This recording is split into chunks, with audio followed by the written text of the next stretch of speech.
cue. Read on cue. Okay. All right. You should get with Tom. sports. Ready? You want Tom. to play? Yes. Tom, you ready? Act Action. 1. Okay, Tom. the working title of this is called Run, and this starts on page 8. A little bit of background. Tony and Gwen, who are a couple of thieves, have just shot their way out of a dicey situation that left 5 men dead or dying on the beach in Jamaica. They have gotten to their fallback position and are making arrangements to leave the island. Tony quickly changed into shorts and a pullover shirt. They both put the guns in speed draw holsters and attached them to their belts. Tony punched some numbers on his cell phone and spoke to someone on the other end. Hey, it's Tony. Tony, what you need? Lift out of here, pronto. Okay, I know you're good for the ticket. Yeah, same payment plan. Come on, but hurry. When you leave it? About half an hour or so. Plane's warming up now. Be close, we're on the way. Cool runnings. Okay, we have a ride out of here, but we have to move, he said when he punched off. He tossed the rental's keys to Gwen. Good, she said, you got a Beamer, and it's a drop top. They left the room walking in a casual fashion, but aware of all the surroundings. When they picked up the rental, Gwen slipped behind the wheel and started the engine. Hold on, she said. Tony was already strapped in with his feet braced against the floor and holding the edge of the seat in a tight grip. We've got 30 minutes from now, Tony said through clenched jaws. Get us there in 20, Glenn answered. She had only one way of driving, and that was to shove her foot into whatever passed for a carburetor in modern engines and keep it there. She floored the accelerator. The Beamer growled, dug its tires into the road, and took off at a full run as Gwen's speed shifted through the gears. She whipped the car through town, dodging people, bicycles, other cars, and buses. It was a point of pride with Tony that he could keep his eyes open and his mouth closed the entire trip. He did allow himself a small whimper of terror every so often. The Beamer shot through town and quickly hit the outlying roads. Gwen never took her foot off the accelerator or her hand off the horn. 20 minutes, Tony said. No sweat, she answered, and somehow found more speed. God, I love this rush. They both heard the sirens behind them at the same time. Cops, Tony said, can't mind their own business. Add to the rush, Gwen said, and laughed.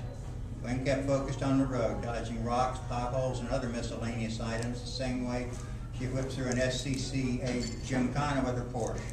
The Jamaican cop at the wheel of the pursuing car was no slouch of a driver, and he stayed close behind her. A clatter of automatic gunfire racketed through the air, and a beaten zone of bullets sprayed the ground behind their car.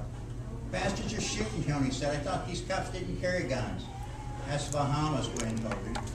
Well, next time we'll go there. That's where our money is anyway. They reached a grassy and primitive airfield just as the vintage C-47 started taxiing toward the landing strip.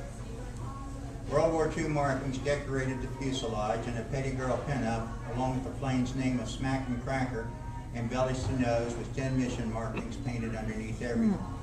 Black and white stripes of D-Day invasion markings were painted on the wings so the U.S. Navy wouldn't shoot them down again. Gwen headed the Beamer straight at the plane and several feet to its left. They both unbuckled their seatbelts. Just the right spot, she cramped the wheel hard to her left and hit the brakes. The car's rear end spun to its right and slid broadside at a right angle to the plane's approach. Go, she yelled, and leaped over the door before the car quit sliding. Gone, Tony yelled as he leaped over his door. She and Tony ran toward the plane, hoping to intersect it at just the right moment. A man who looked like an escapee from the 60s stood at the open door. Run, come on, run, he yelled. An M16 appeared in his hand and began to fire 2 and 3 round bursts at the cops. The cop shooter directed his fire at the plane. Crap in a hat, Gwen yelled, and from 8 feet away jumped toward the moving plane, scissor-kicking her legs as she flew through the air. The bottom of her right foot landed on the edge of the floor, and between her momentum and the old hippie pulling her inside, she sprawled face first into shrink-wrapped bales of marijuana. Crap in a hat, crap in a hat. Shithouse mouse, Tony yelled and dived forward from 6 feet, and the upper part of his body landed on the floor of the airplane while his legs flopped outside. He sprung to get the rest of him inside. Shithouse mouse, shithouse mouse. The old hippie started pulling him inside with one hand while continuing to fire. Tony wiggled his way inside while the spent shells from the M16 fell on his back. Those damn things are hot, he yelled. The police driver whipped his car into a hard left turn and took up a parallel route with the taxiing airplane. The police gunner and the hippie began exchanging fire almost point blank.